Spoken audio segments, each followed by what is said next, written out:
Hey folks, it's Nick Granville. Welcome to Guitar Daily. What do you think of the shirt? It's pretty cool, eh? I played a gig in Tauranga at the Jazz Festival and I completely forgot to pack any shirts for the gigs. I packed like 3 t-shirts because, I was thinking, oh, Tauranga, it's always warm up there, right? It's a warm part of New Zealand, beautiful part of New Zealand, absolutely stunning.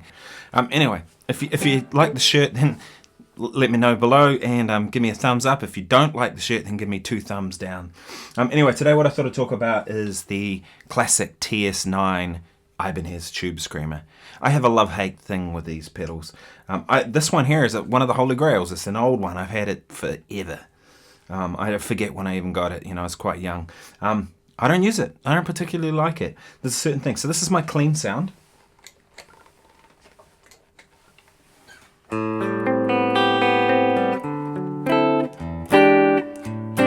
Clean Fender type amp. And this is all the controls at halfway and the volume just set to be about the same.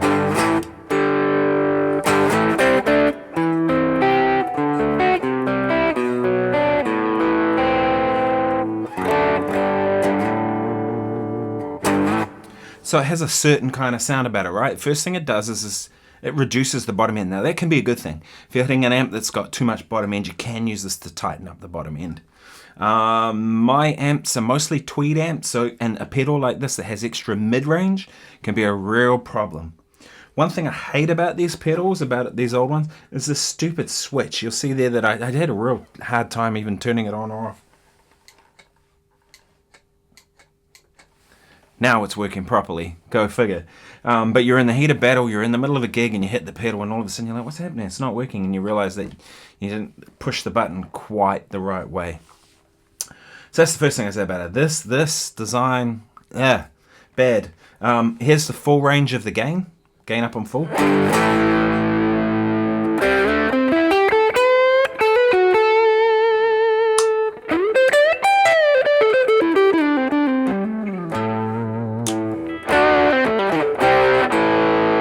Now, that can have some benefits because that's got a blend of a clean tone with the thing, so with the distortion. So even though, overdrive I should say, so even though it's distorted, it's not like, it still remains quite a bit of clarity. Gain on nothing.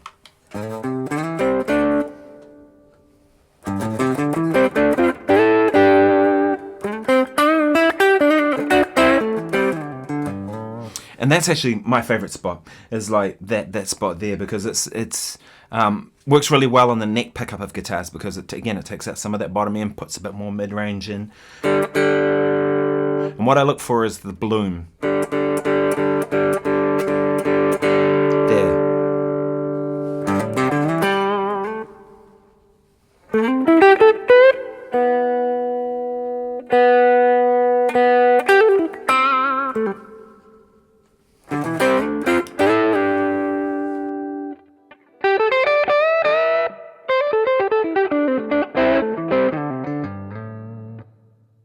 So it works good for that, like that sort of slight boost. If you have it running into an amp that's already overdriven and just use it to kick up the sound, the volume, and reduce some of the bottom end, it works really well for that. So I'll go to, this is a diesel, not diesel, it's a Friedman. This is a Friedman within the Fractal unit. Plus, let's do that again. So this is a Friedman amp in the Fractal.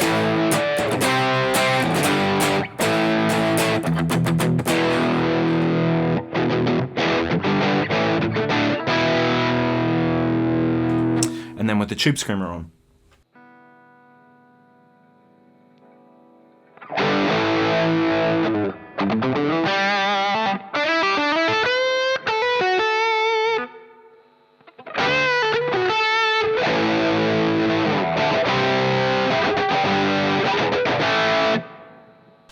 So as you can hear, what it did effectively is just tightened up the tone a bit, gave it a little less bottom end, gave it a little more mid-range push, which can be a good thing, you know what I mean? Is it worth you springing your money to get one of these vintagey ones? Hell no. Don't do it. You just don't need to. I've had this one for ages. Will I sell it? Maybe. Someone wants to give me 10 grand for it, you can have it.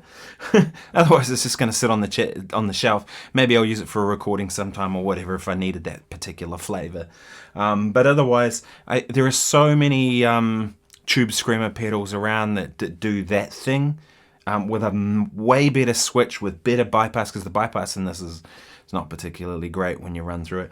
So what I'd recommend is find a Tubescreamer clone. There's so many clones of the early TS9s like this, or the TS808s.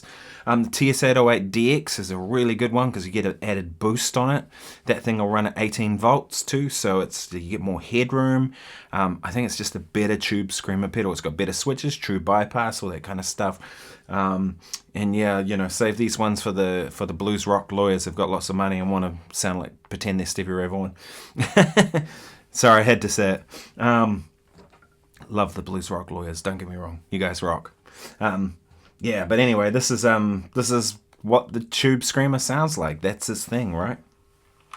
So I'll show you what it sounds like into a slightly boosted amp. This is... which is a Fender amp with a blues driver in front of it. Oh, plus a TS. See, the other thing too is that light is a nightmare. From this angle, I can't actually tell if it's on or off. You have to be almost exactly over it to see it. So anyway, this is a Fender clean amp with a blues driver in front of it. So it's pretty clean.